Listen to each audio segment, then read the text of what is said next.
I think it's almost impossible for most people to have any real understanding of what goes on between the relationships of different countries at any time in this world.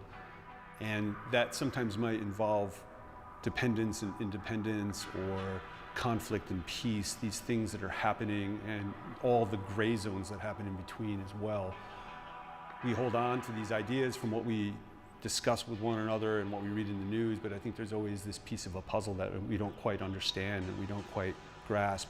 And that problem, that obstacle, was something that I thought a lot about when I was coming up with the idea for this project.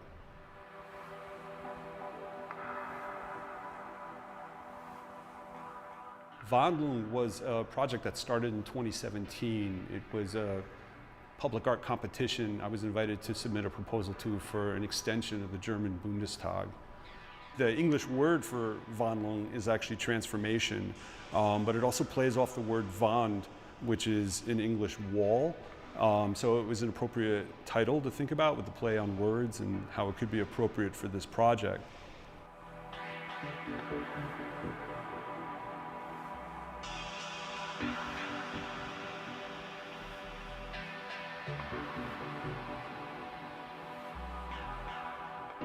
This building that I'm standing in had lots of change over the years, and I was thinking what could be a solution, what could be a way, especially to take advantage of what would be a newly poured concrete wall.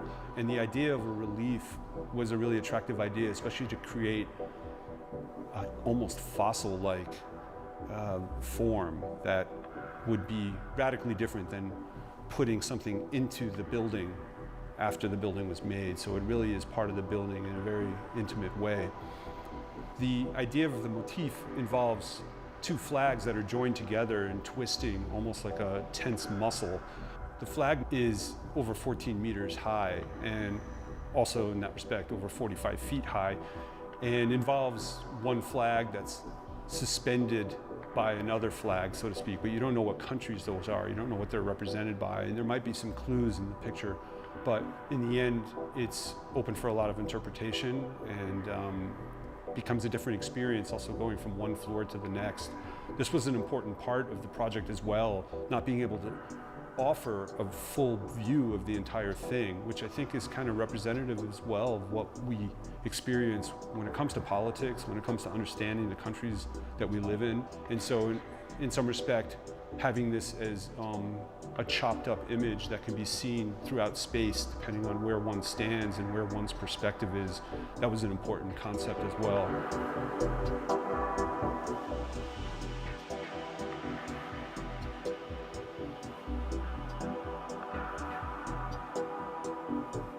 It plays into a relationship to architecture that you might not normally see with art that's brought into public art context, where things are added after the building's made.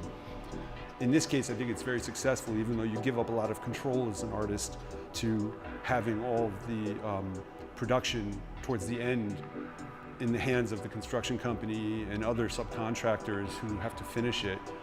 And I think it's actually worth giving up a little of that control to have the authenticity of the project being what it is. In this case, it is the building. It's married to the building in a way that you normally won't see art projects.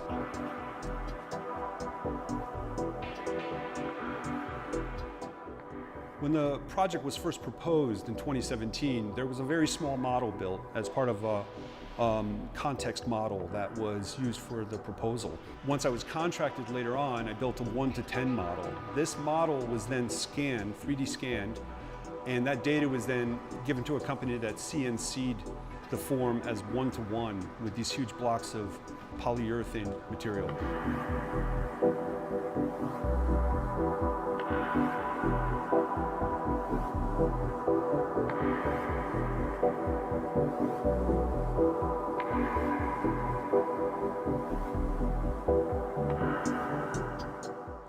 Then molds were made from this, which were then attached to shell boards and brought to the construction site. At that point, they were craned in through the roof, and the construction company was handling all of the alignment and getting things in order for the concrete to be poured. So each layer of the relief was poured along with the building, one stage at a time.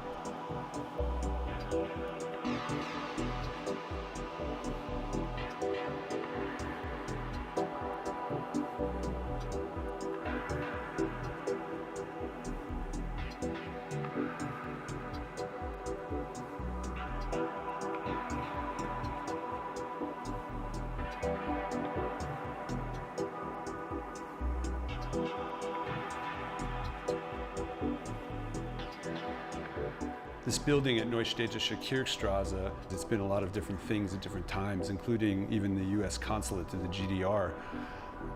During World War II, it was pummeled by bullets as well, which the exterior was evident of when I first started learning about the project and that I would be involved in the competition. At one point, I had the idea to make a rubber mold of one of the bullet holes that's on the outside.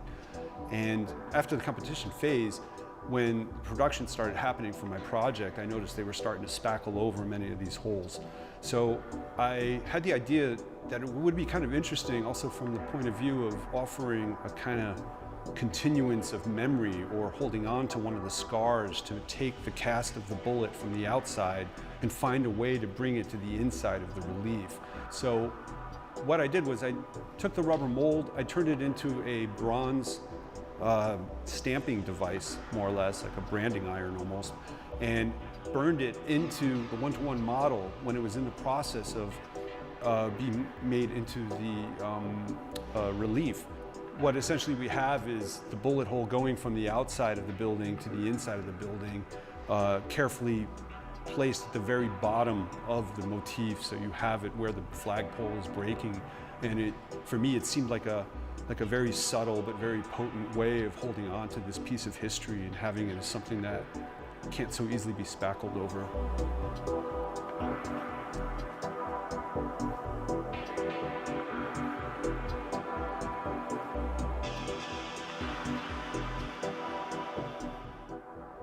This project also continues on a tradition of having really extreme cultural icons that depend on concrete that are scattered all over Berlin. There's, for instance, the Berlin Wall, which is covered with graffiti and becomes one of the largest murals. You have the Eisenman Memorial, of course, also made out of concrete. There's Boro's collection as well, which has its own fascinating history as a concrete bunker, but now is one of the biggest private art collections that you can see. So I feel in some respect, having the opportunity to work with such an iconic piece of architecture and something with so much history, in many ways is an honor, and it's wonderful that this was able to come together after so many years of production and planning.